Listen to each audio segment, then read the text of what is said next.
Hey, everybody. Welcome to today's episode of the Empire Builders MasterCast. I'm Lucas Marino. I help authors create courses from their nonfiction books. And this is Honore Corder. Honore, how are you? I'm fantastic, and I help professionals become authors. Yes, you do. Yes, I do. One of them is sitting right here. I know. And we were you did help completely. me. I did. It's very professional. I made it.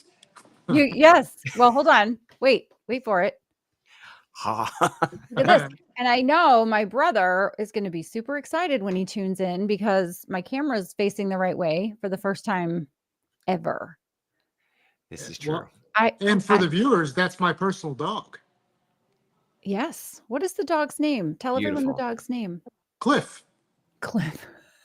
I was so happy when I first heard that. Where is Cliff this morning? He's here.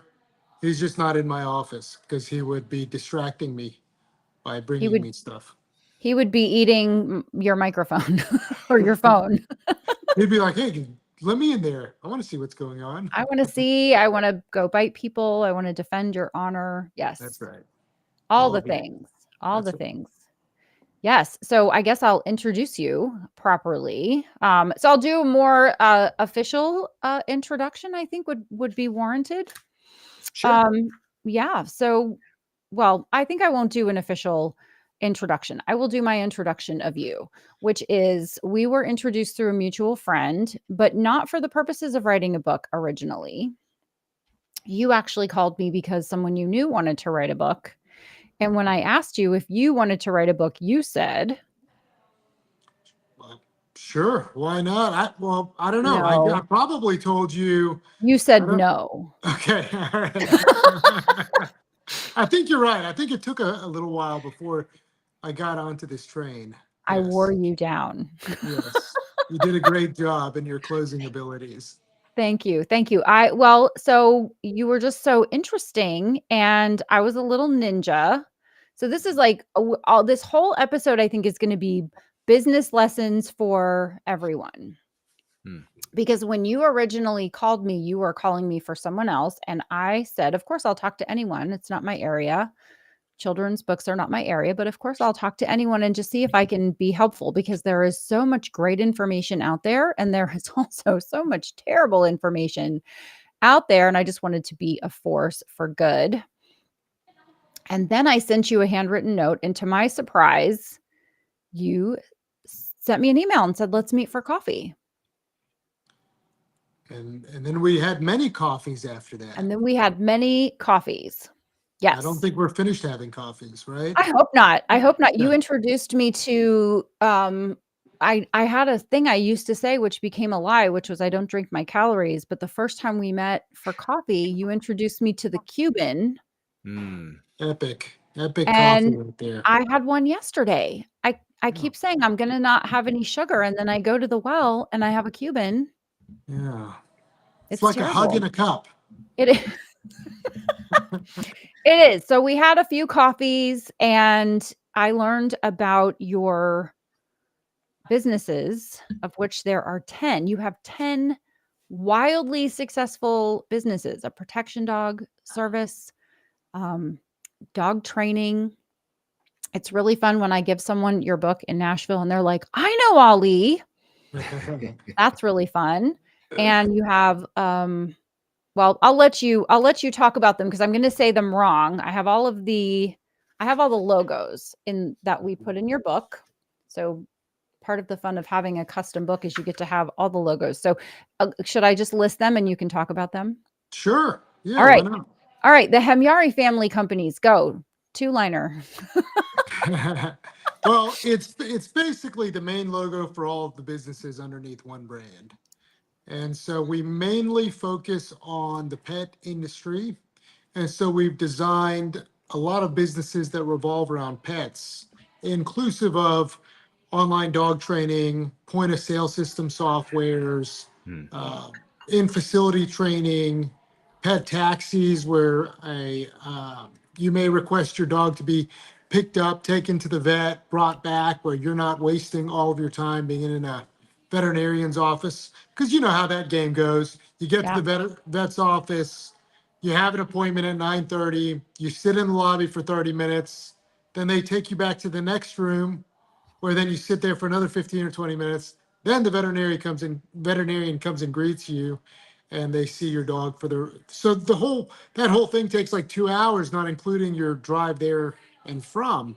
And so we decided, why don't we launch a pet taxi where So you good. go online, you click what you need, and then this ferry shows up with a car with special design kennels in it and takes your dog, drops it off, or stays with your dog, whichever way you needed, and then brings it back whenever it's done. So it's like a time-consuming savings for most of Yeah. our clients. Yeah, for sure. Then That would have come in handy last year when we were taking Mr. Pickles to the vet 3 times a week. Hmm. I just didn't know about it. I mean, the dog daycare people use it. Yeah. A lot of the people in the music industry, because they're so tied up, and so that's a good usage of their time, where we Yeah. have some really high quality vehicles that do the transport. Yeah. We're in the private aviation business. You want to travel with your dog. You don't want to put Fido in the belly of the plane with some of these air carriers. You can put them right on the plane with you, sitting in your lap or in the next chair, and we'll fly you wherever you want to go globally. So there's 13 planes in the fleet, and anywhere from something small that sits 6 to 8 to something larger that seats 18, we got you. That's amazing. I would like to be a deadhead sometime to somewhere fun. I can serve Yeah, the drinks. I we can serve think drinks. there's always room in the baggage area. Perfect. Perfect. I'm small, so I can just curl up and be anywhere. Uh, What is Momentarily. unfair advantage? Unfair Advantage is a handgun training company where we train people to a much higher level of proficiency with firearms. So it's simple. It could be as simple as your carry permit, but it can go above and beyond all that to more of the special operations side of training as well. Wow. And then you have Nashville Working Dogs. What is that? So that's our working side of Nashville K-9, where it includes disability dogs, search and rescue, law enforcement, and dogs of that caliber. And so, disability could be something as simple or as difficult as peanut detection dogs for children to Parkinson's service animals for people that have medical disabilities. That's amazing. So Nashville K-9 is just scratching the surface, really. Yeah, a lot of verticals underneath the brand. Do commercial video shoots. Tractor Supply is one of our biggest clients. You've That's probably seen some of our dogs in their print media or their Yeah. commercials where a farmer may be unloading bales of hay and there's a border collie running around. Hmm. That was all us. That's Or so at cool. commercials, country music. Yeah, it's been a really fun and wild ride. Amazing. So I was blessed to get to know you and work with you on this book, Discipline, what it really takes to build a 7-figure business. And we opted to do a short book to talk about a big topic. And I feel like we really did a great job of diving into this particular topic. And you are a serial successful entrepreneur. Why did you choose discipline as the topic of this book? Hopefully the first of, I don't know, 40 or 50 books With Honorary Quarter. with on a recorder. Yeah, specifically. Yeah, that's right. So I think in life, whatever you do requires discipline. And so I was on Jason Duncan's podcast a couple of years ago, and one of the things that he talked about was the etymology of passion, which requires, if you're passionate about something, it requires sacrifice. And I feel like the same thing with discipline, right?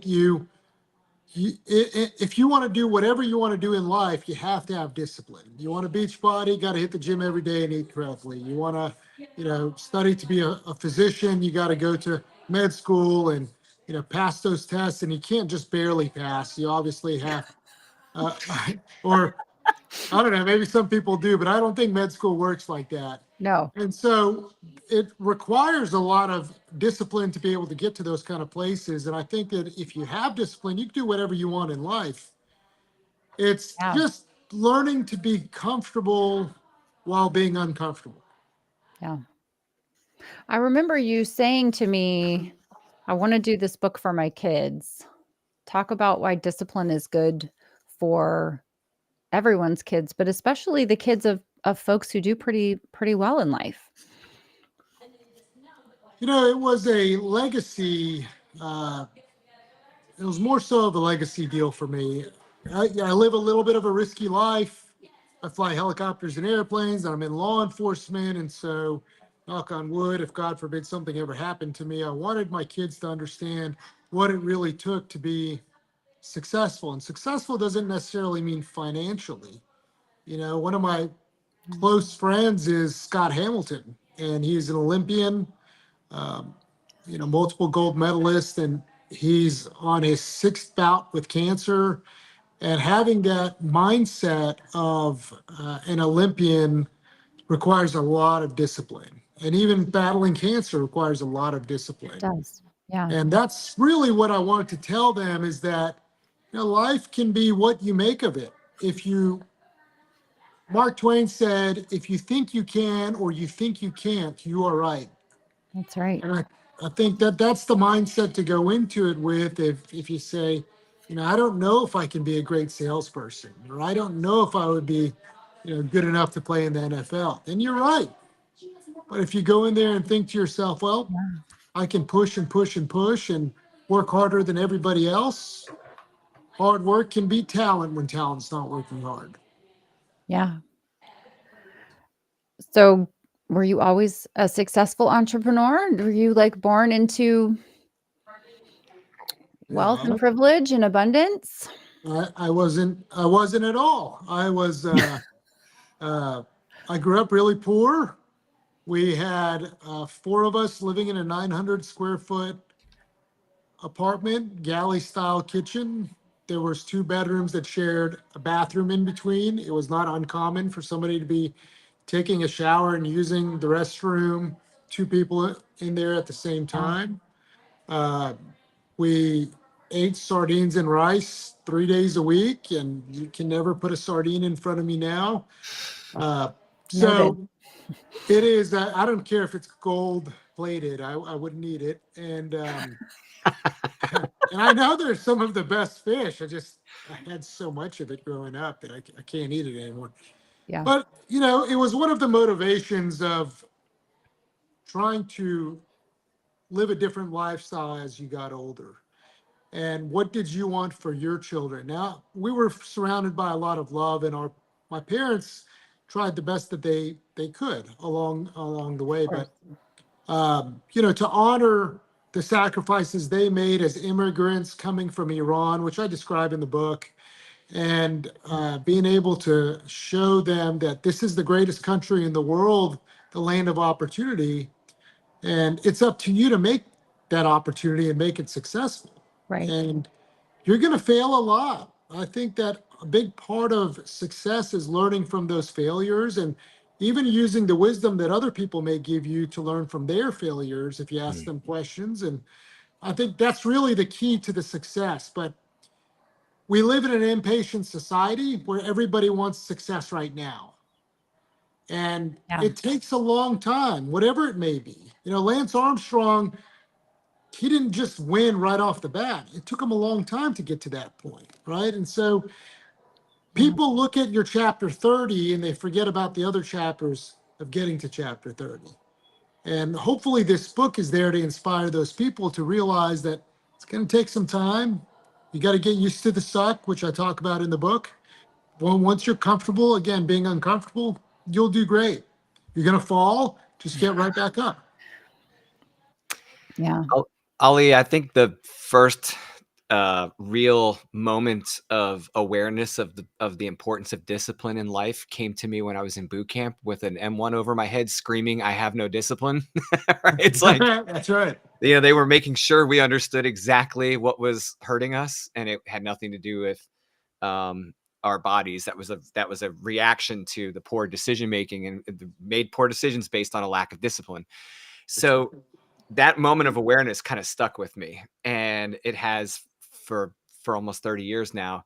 What was it about? Like, when did you have a moment where you realized that discipline was kind of this key linchpin element of your success, or key to making your success a reality?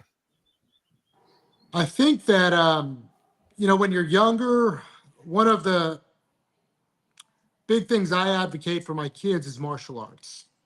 And so I was in martial arts since I was very young, and basically grew up with that. And when you're in the martial arts, you have these different belts, right? And every time you accomplish what each belt needs you to accomplish, and you pass your series of tests, whether that's through presenting in forms or kata or sparring, then you get these little increases in your belts, right? And it's not so different from working in life. The more you accomplish in the corporate world, you get these little pay raises along the way. And I think that was pretty formative in understanding what it took to become disciplined enough to achieve the growth throughout the martial arts. And so I see it in my kids in jiu-jitsu with they become passionate about it because they do really well and they understand, and it's a constant positive reinforcement the more you graduate through the belt system. Right. And in the business world, sometimes there's a lot of failures before you see the victory. So prior to even getting in the business world, there are a lot of things you can do for yourself just to get there. And so your military background, and Honore and I spoke about this the other day, the admiral that brings up just first thing in the morning, make your bed. Yeah. Have your first accomplishment of the day, make your bed. I start off every morning in the gym, every single morning. And, getting that frog, eating that frog, as you will, and getting that over with, you've already have a good sense of accomplishment. Go on a run, do something. Honore starts working, right, Honore, as soon as you wake up. I'm up at 4:30 and I do a mindset hour, a writing hour, and then a gym hour. Yeah. So And by that the takes time, discipline to stay that organized and consistently do that every day. Lucas can attest to how boring I am. Well, there's many times when Byron and I have reflected on how much we admire Honore's discipline while we're staying up drinking old fashions next to the fire, and she's going and I'm going to bed because you guys are ridiculous and I have to wake up early and do things. I actually like it. I was thinking what you were saying about the suck, and of course I've read your book, I don't know, 37 or 40 times at this point as part of the process. And you're not wrong. I mean, you talk about in discipline, embracing the suck. In other words, it's not something that there's never a morning that doesn't suck in some way. It doesn't get easier. I get better. But I have to tell you, I would take any of the challenges I have during the day over the burpees I was doing, because I'm doing 4 minutes of burpees some mornings. And there's nothing fun about them, but I like what's on the other side of those. Right. And I like what you said, which is eating that frog, doing that hard thing first in the morning, because the rest of the day, the wheels can come off the bus. Right. But if I've done the things that matter, if I've moved the needle on the things that matter, the wheels can come off the bus and I don't feel like I've lost the day. Well, and using the opportunity to talk about exercise, right? When you see a fit person walking towards you, whether it's in a business meeting, whether you're passing them in the mall, what do you think to yourself? You can't buy it. They had to make that happen. They had to make that happen. Yep. Right. And I know that everybody's blessed with different genetics, but those people are going out of their way to complement even their own genetics if they have that physique to push harder. And I think that's just a really great, inexpensive version of discipline, right? Going on a run. Yes. It's I work out so I don't end up arrested by you, Ali, which we haven't even really mentioned that you are a volunteer police officer. 10 successful businesses, and you're very a generous benefactor of the community, both with your time serving as an officer, and with money, you support the Make-A-Wish Foundation. I didn't want to get off track too much, but I did want to make sure to mention that, because I think it's important for people to realize that you can be generous and kind and successful, financially successful, have a successful relationship, have great kids.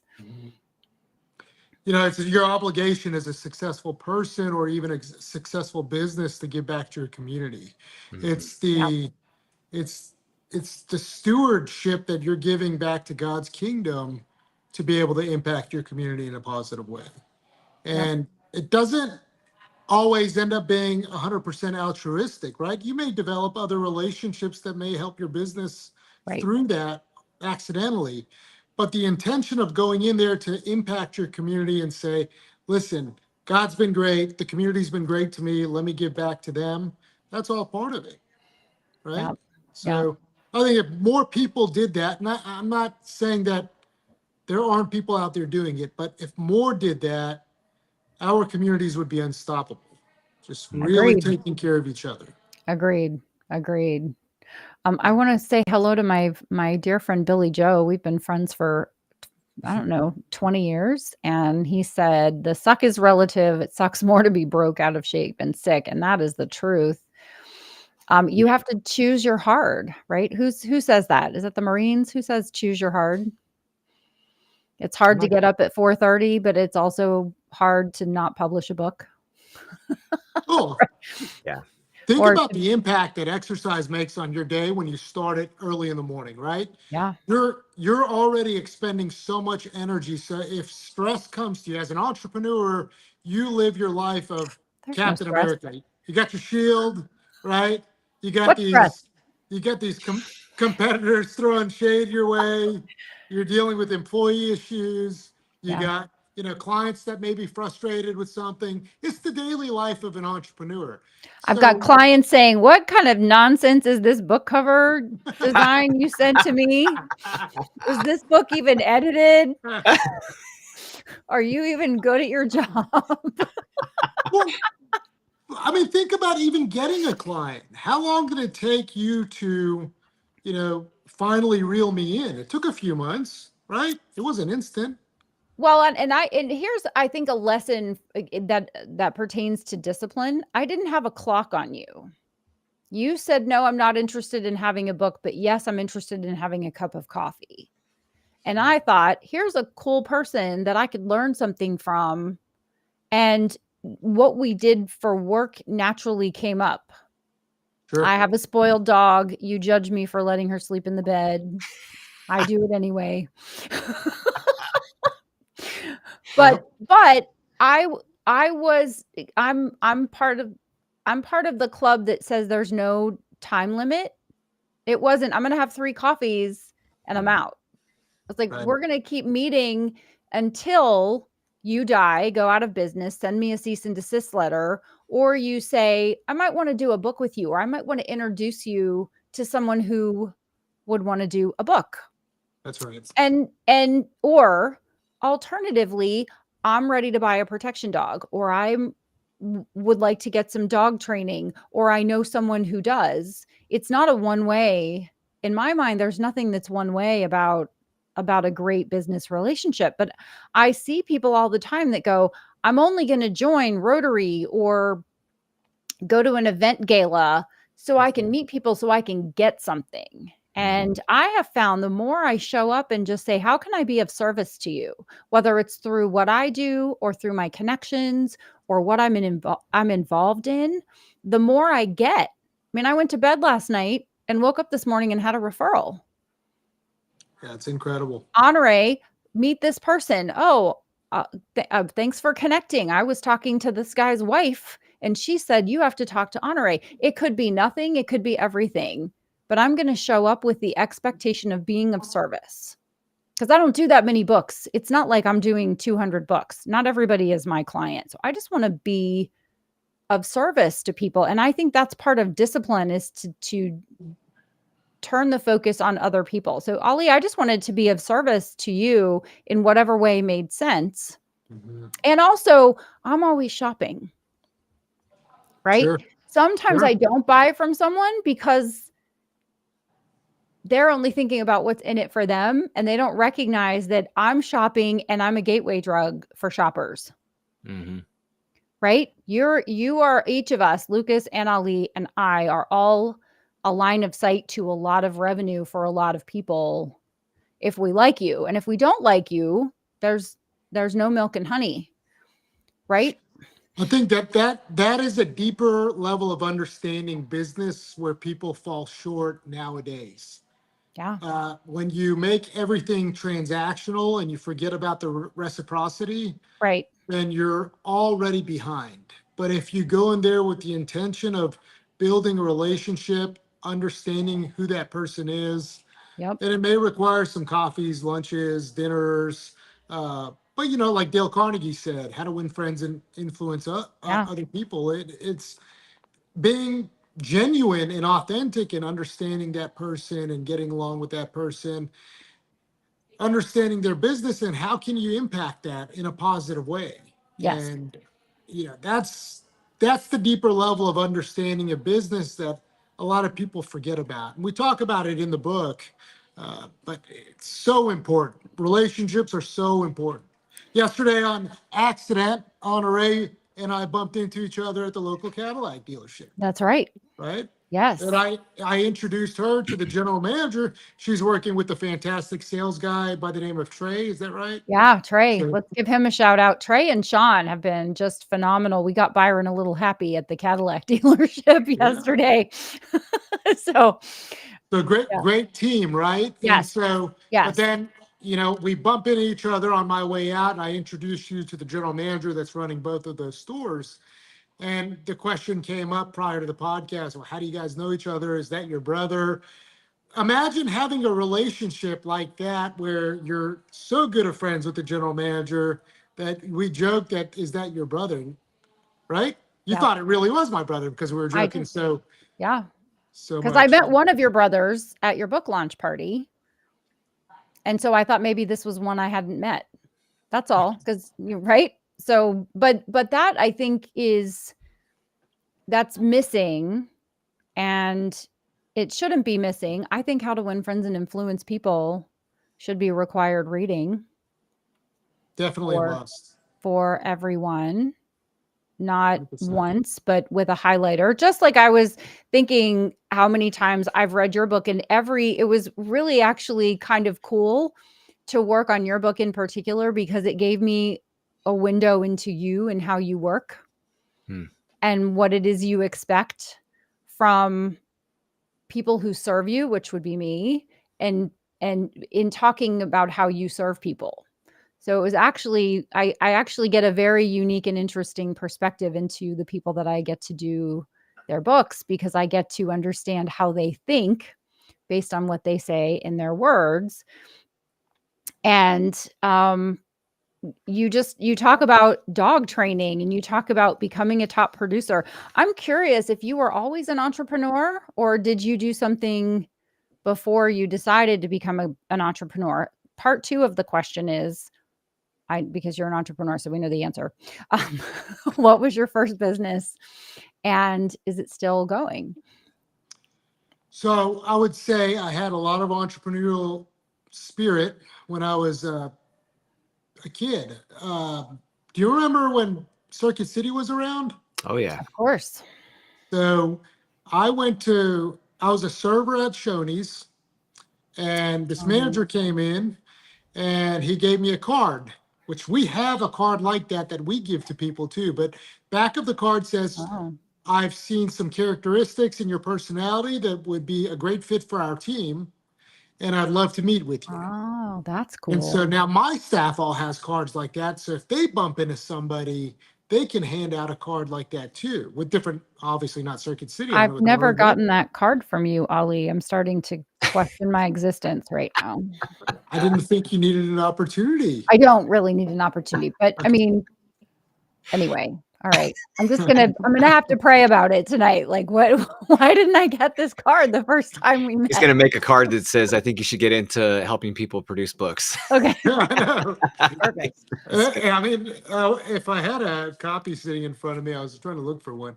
I would show it to you guys. But so from there, I say, okay, well, let me go interview with this gentleman. So I go and interview, and as a kid, Circuit City, it's like the greatest thing in the world. I'm like a playground. serving, I'm serving like sundaes and I Pancakes. don't know, pancakes to people in the smoking section to boot. By the way, back then, Right.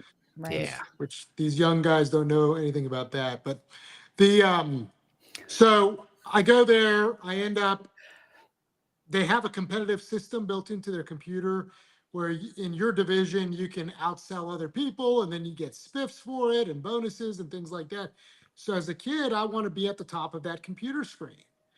And later what it turns into is that I end up going and working in the car audio division. So I start buying some of these car stereos. That was a pretty big deal back then.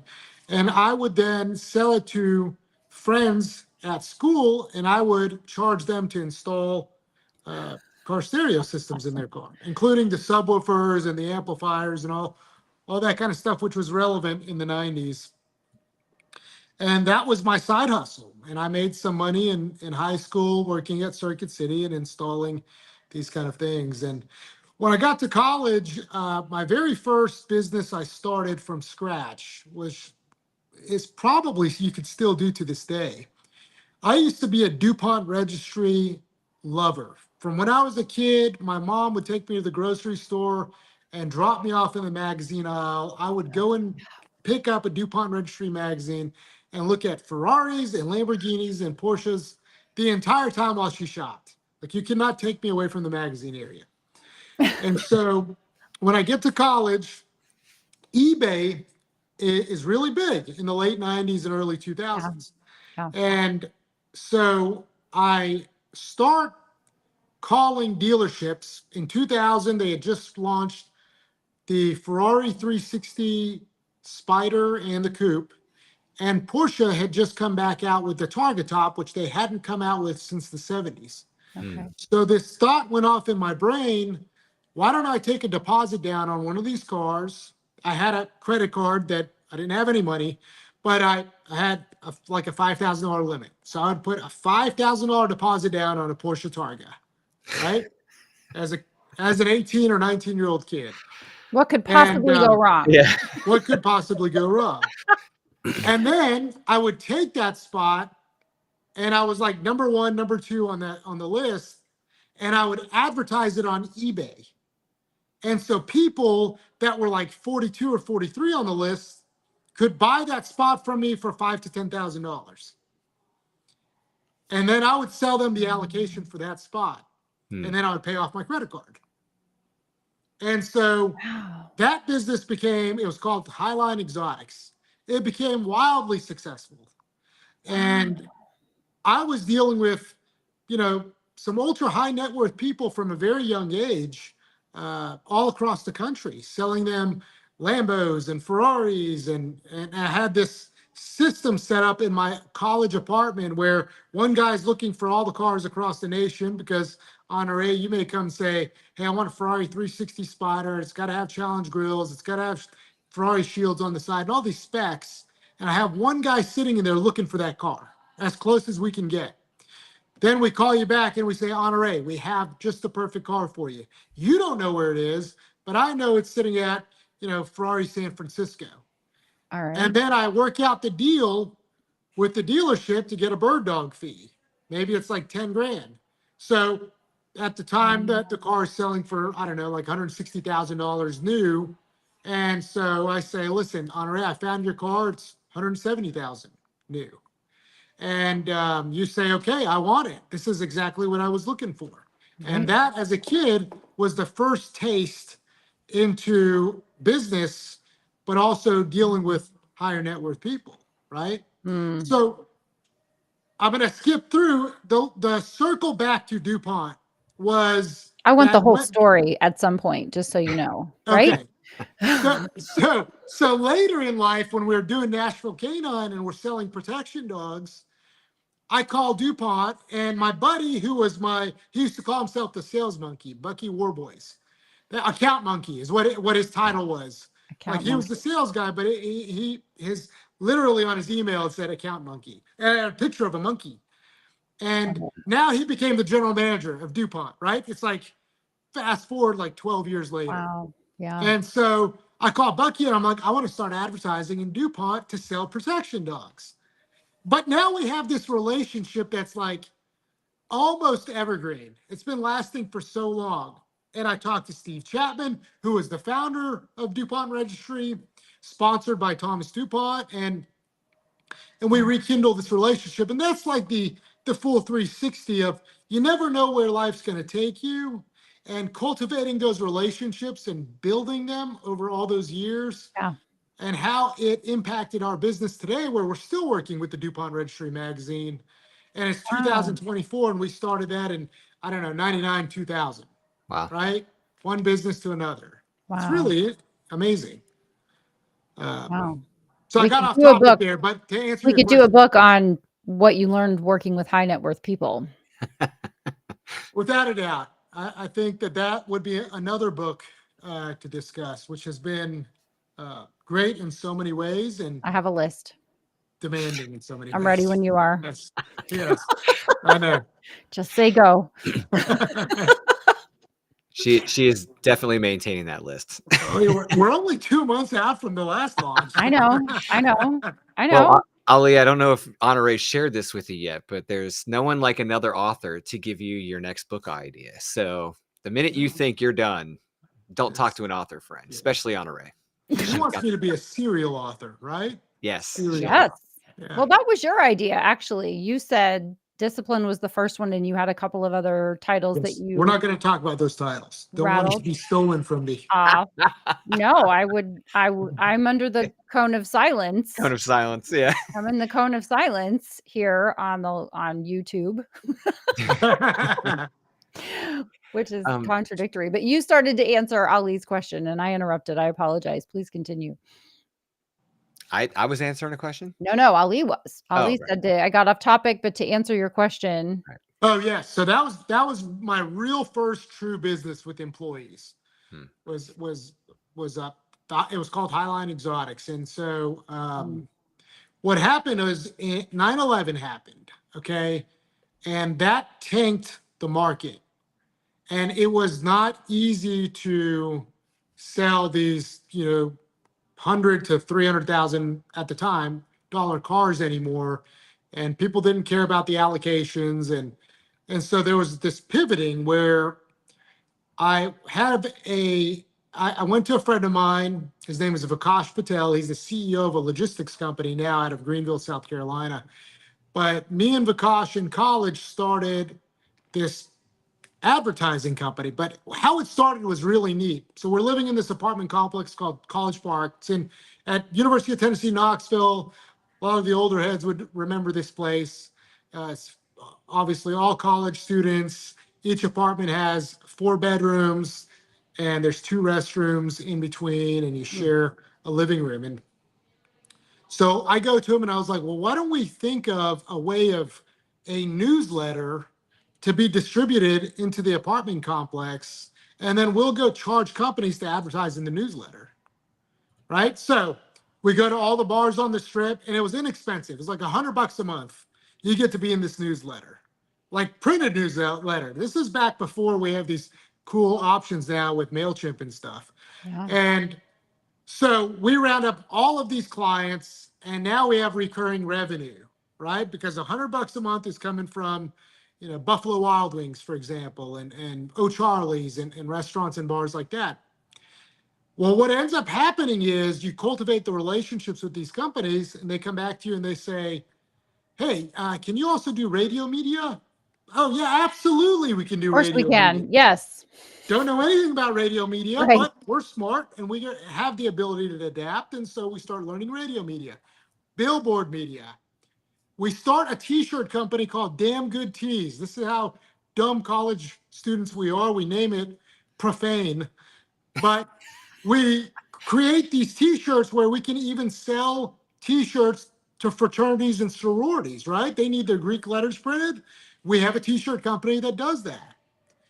And so it takes off. And now we are basically funneling the masses of college students to different restaurants and bars on slow days, and they're paying us a premium. Enough to where even we're getting cover at the door plus 10% of the bar.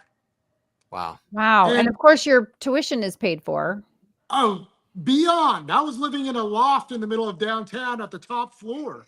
It was amazing. Were I you was just like bribing your professors too? that Did you part graduate with a 4.0? that part didn't work out like that. In fact, at one point I almost got in big trouble, but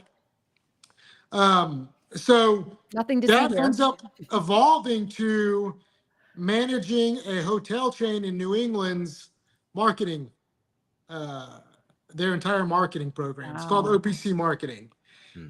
And that involves phone calls and people actually, it was a whole deal with the timeshare resort, but they had a family of resorts. And anyway, after that experience, I basically gave it all to Vikash, and I moved back to Nashville, and I jumped into working in high finance.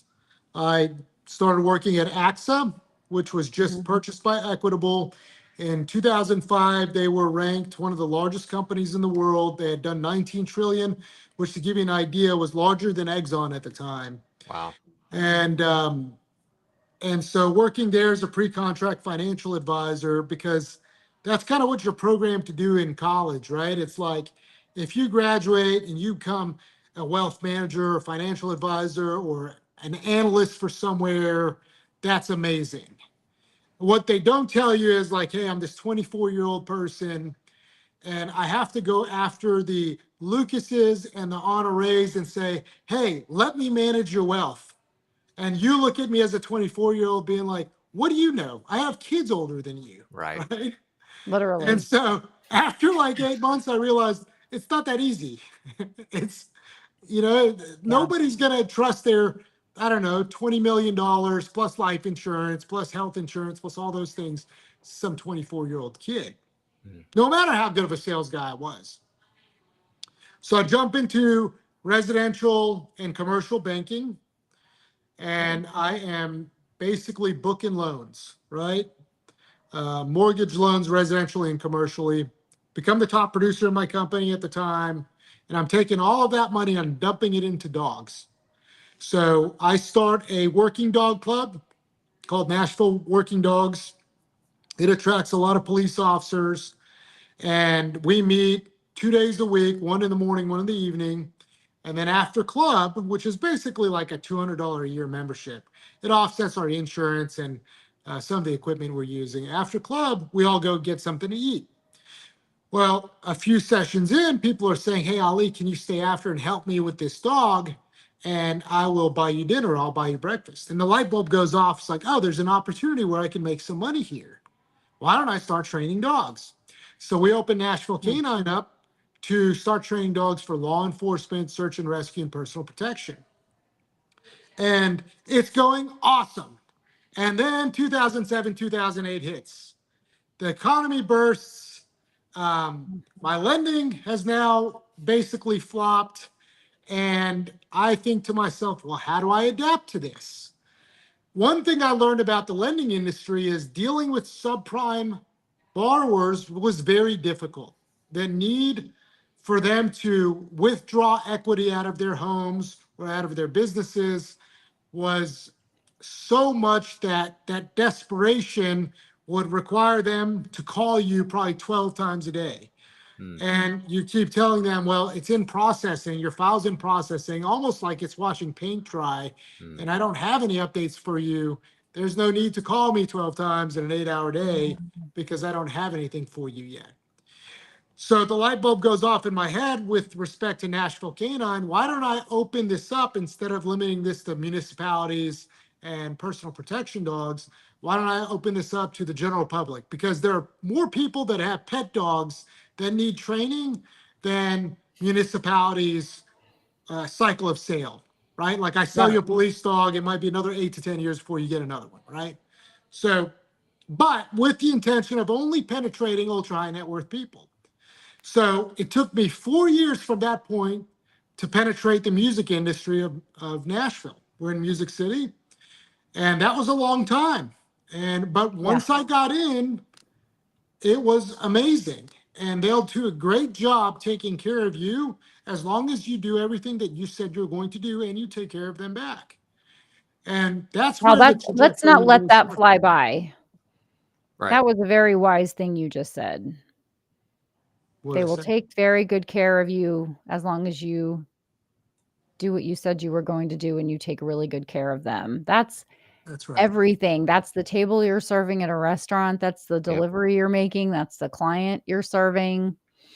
That was just a whole lot of awesome in that one sentence. So please continue. This is fantastic. Yeah. So, and you're 100% right about that. I had an unusual server on Monday at a lunch that could have been so much better at a fancy restaurant that you're investing Yeah. a significant amount of money. Yeah. And so it's just a mindset, like take care of people. They'll take care of you too. So we I have this training field in Bellevue in the west part of Nashville that used to belong to the Titans. So I lease it, and they had moved on to something bigger and better than what we were using. And so I'm leasing that. I have this 1,200 square foot condo in West Nashville, and I am training dogs out of my condo. I'm putting them in a vehicle. I'm taking them to this training field. I am training them, exercising them. I'm bringing them back. I'm rotating the dogs. I'm doing that 3 or 4 times in the morning. And then I come home. I make a smoothie for breakfast. I shower. I get ready. I put on my clothes and I go off to work. Right. And so I don't know how that happened. It's amazing. That was amazing. Your phone is celebrating you embracing the suck. This is Yeah, it is. Thank you, Apple. So as long as like cats don't start appearing, I'm good with that. So the so that those days are easily like 16 to 18-hour days. I'm now entrusted with some wealthier person's dog who's living out of my apartment, but I don't have any space to let them run. So I have to take them to my lease training field. I still have to work in my commercial lending business, right? Yeah. Which is basically in the toilet because of the 0708 debacle. I am bringing it back. And so I have this, it's not really a side hustle because it's actually generating money, but it's a lot of work. So I remember when I first meet my now wife, I took her into my apartment, my townhome, and I said, "Do you like dogs?" And she's like, "Yeah, I love dogs." I was like, "Yeah, but do you really like dogs?" How much do you like dogs? And she's like, "I guess." And so I opened the door, and there's 8 dog crates all filled with dogs in one of the spare bedrooms I have. And she's like, "Oh my goodness, you're a hoarder." You're a I was like, dog no, hoarder. I have this dog business, and this is what I do. And so, I outgrow that place, move into a house in Green Hills. All the crates are now in a garage, and the garage has an AC unit in the window to keep them cool for our crazy summers here. And every morning I have all these dogs. I buy a dog trailer to attach to my Tahoe. Now I can fit 4 dogs in my Tahoe, and I can fit 4 dogs in the dog trailer. So now I can carry 8 dogs to my training field, which is now another 15 minutes away from where it was before, and still doing banking. Doing this every single day, right? On top of working out and For the how other things long? that you have to For how do. long did this enjoyable period of your life go on? This was about almost 7 years, Wow. almost 7 years straight, all 7 days a week, Of course. holidays, weekends. That's what it Yeah. was. Wow. It was easily 16, 18-hour days. It was, and then on top of that, you gotta, work on building your brand, and you gotta build your website, and you gotta make videos, and you gotta do all the other things that go Yeah. with it. You have to And get married and have children. so Yeah. so exactly. And so I remember it came to a point where I was in banking. I was working for First Community Mortgage at the time. And my boss came to me and said, "We got to lay you off." This 2012. Mm. It was a polite firing is really what it was. And I was like, "Really?" He's like, "You are spending more time working with dogs than you are closing deals for us." And so I essentially got terminated. And that was one of the greatest things that ever happened That because it happened. opened up more time for me to devote to dogs, Mhm. which was really making more money at the time than banking was anyway. And so then I we was going to moved. say there was a crossover point, right? Where, Yeah, yeah. it's funny how God makes things like this happen. And so then I move into my next home, gut the garage, and I build in cinder block kennels and hire a fence company to make doors for them. Epoxy the whole thing, put in tile. I mean, this is all basically in my basement. Get married to my wife. I have like 28 dogs in my garage that's underneath our house. Wow. And it's illegal, totally against zoning Yeah. for the city of Nashville. And so, but then now I have a place to keep these dogs, but I'm loading them up in the dog trailer in the Tahoe. I'm driving out to the training field. It's now 20 minutes away from me, doing all the work out there, even teaching clients their classes.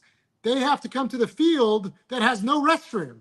Hey, where's the restroom? We don't even have a porta potty out there. Right. Oh. Well, there's a Publix 3 blocks away. Go to that Publix and then come back.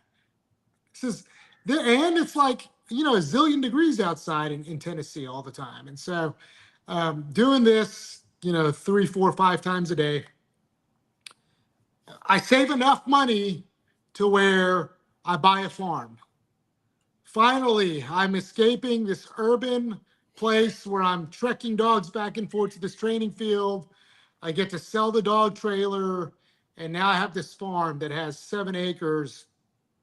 I have to gut all those cinder block walls. I have to remake it into a garage. I mean, imagine selling this house with a zillion dogs underneath it and promising the owner, "Listen, I'm going to take it back to where it was, if not better." And somebody has to buy into your dream. And you're selling it through 2 different realtors, your realtor and their realtor. Mhm. And you're selling them on the dream of what it's going to look like when it's finished. And not to mention, by the way, the countless nights that a dog will defecate overnight and the smell permeates the house while your wife nudges you and kicks you out of bed at 2:30 in the morning to go and disinfect the run, wash the dog, and put them in a clean run, and then come back. And by that time, it's like 4:30 in the morning, and there is no Time to going get back up. to sleep. It's time to get Yeah, up. that's right. It's Time time to get to up. work. So we this hour has almost passed us by. We have a question. We're gonna have to have you come back like 300 or 400 more times, but I want to make sure that's all right. Per book. Yeah. Per book. Per book, yes. But Andre, bonjour, Andre Michel. Yes. Bienvenue, bienvenue. He has a question. What is your, I think, perception All right. or Yeah. with business partners and some signs we should watch for? Because you mentioned some business partners early on and some great relationships that you have. Do you have any tips Yeah. for Andre Michel? That's a really good question. So I've had some of the best and some of the worst. It's very hard to have a partnership with somebody because if it's a 50-50 partnership, somebody will always feel like they're outworking the other person. Mhm. Somebody will always feel like they're devoting more resources than the other person. And it's very difficult to work, especially if you have 2 type A personalities. The partnerships I'm in right now, I'm either the super majority or the super minority. Right. So in aviation, I'm the super minority. It's really not the day-to-day management of mine. I am there behind the scenes, but I don't have to worry about if this employee does this or this employee does that. I'm the super minority. But in all the other businesses, I'm the super majority. So the responsibility is on me. And in most of them, I am the only owner. But that would be the only thing that I would tell you as caution. Your best friend can cause a rift in your relationship if that dialogue's not clear in advance, and I would encourage you to decide whether you're going to be a majority partner or a minority partner, and one of you spearhead it. Right. That's, I've received that same advice from a very successful friend of mine who got terribly burned by a partnership very early in his entrepreneurship journey, and he never forgot it. I mean, because, it ended up in legal issues and all these other things. And it's just very, it's very important that it's like people understand that this is, even though it feels different in the moment when you're agreeing to something and everything's on the up and up and everything looks, there is a risk analysis at play. And when you're being a disciplined business owner, you can see through the shine and the polish and all the things, and realize like, what's the potential for opportunity here one way or the other, and how is it best managed? Like, how do we keep it the cleanest it possibly can be? And I think that's really wise and mature of you to understand very early in your process that not having the 50-50 ownership is a beneficial thing early as an entrepreneur, because a lot of people don't realize that until they get burned. Yeah, everybody's going to feel slighted.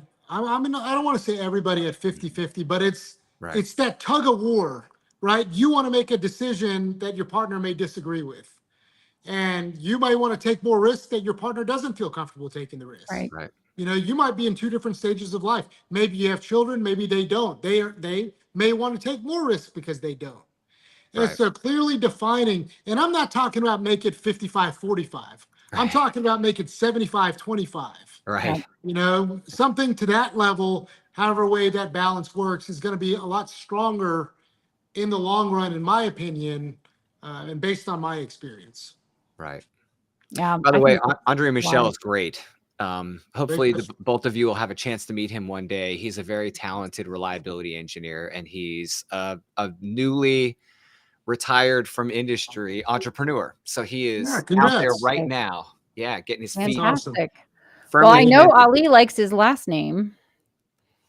Hemyari. Ali, I want to know how long it took you from selling exotic cars until you got your first one. I got my first exotic car. I was 28 years old. Wow. Okay. So, what was it? And then after that, you get hooked.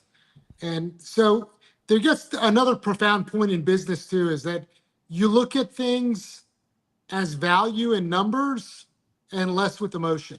Mm-hmm. And so my experience in the exotic car world at a very young age also taught me, like, okay, a $500,000 car is just numbers. It's not necessarily now it'll give you emotion driving it, but that can be the next conversation we get into. Yes. Yeah. You were talking about cats earlier, Ali. Yeah, I know. I see. If you stick around long enough, it is inevitable that we will have a visitor on this show. Yeah. Well, she's been circling for like 15 minutes. She's been like down below pawing me and trying to get up, and she finally got up on the table to get on the desk. So Ali, if I may, real quick, because I don't want people to lose the opportunity to find you and find out more about you before their time is up, because we could go forever, and I'm happy to stick around and have fun. But I want to make sure that people that are potentially leaving us at the top of the hour know where they can find out more about you. I did put your link to your book in the notes for the episode, so people, if you're interested in checking out Discipline, please go check that link. Also, you can see it in the comments section if you have access to the comment section. Sorry, LinkedIn followers. LinkedIn doesn't let the comments communicate back and forth, but if you're on LinkedIn watching this, you can see it in the link. But Ali, where's the best place for people to find out more about you and your businesses outside of the book? You can go to hemyaricompanies.com, HEMYARI companies.com. You can look up our website, our main website, Nashville K9.com. And that book is really, really inspirational. And I think it's going to be the shove that a lot of people need. But it also, there's so much meat in there. Everybody young comes up to me, and young, not even meaning an age, just an entrepreneurial world. They say, what's the secret? That book has the secret. It has all of the secrets. It does. Just got to read the book. It's on Amazon, Barnes & Noble. It's anywhere books are sold. It's everywhere books are sold, in digital format, in soft cover format. And Ollie has these very sexy hardcover versions. Right. But you have to know Ollie. So Well, and the audiobook comes out in 2 weeks. we just got an email from the audiobook producer while we were talking. Really? Yeah. Just a little bit ago. It's 2 weeks? now in quality control with ACX. So I just happened to see that come in. Okay. And so the audiobook is going to be available very, very soon. Ollie, It was a short read. Just we did that on purpose. Very short read. Yeah. So you guys can read it on an airplane. It's about an hour and a half long, 130 pages. It's all intentional that way. I know that people like me have really bad ADD, so I wanted to write a short book where you can get through it pretty easy. Gotcha. That's funny. We're reliability engineers, so we have to That's funny. have our reliability jokes when we can. Ollie, thank you. First, thank you for being my client first. Thank you for being my friend. It is an honor to know you and to work with you and to run into you and see you and learn from you. I learn something every time I talk to you. And thank you for coming on this and having this conversation with me and Lucas. It's just so great. And I want to know all the things, right? I mean, you just were like, let me just gloss over the 10 years of lessons and all the things. And so I just want to say a huge, huge thank you for coming today. And I hope you'll be back many more times. The pleasure is all mine. The gratitude is back to both of you all. Thank you for hosting me on your show. Very encouraging, and it's been just a dream working with you on Array and meeting you, Lucas, as well. So, sir, I'd love to come back for more. We got so much more to talk about. We can do this for like 10 hours. We could. Yes. And I would be taking notes. I was writing some things down for sure. But everyone start with reading Discipline by Ali Hemyari. Make sure you leave your honest 5-star review on Amazon, Goodreads, Barnes & Noble, everywhere books are sold. Tell your friends, buy copies for people, practice discipline. Ollie's children need to go to college someday. So that's right. Or he needs to support his, exotic car habit. One of those or all of those. Get my fix in. That's right. That's right. Thank you everyone for tuning in. We will be back next week with another great topic. Lucas, thank you for, as always, handling the technology. We're here. And everyone, thank you for tuning in. We will see you next time.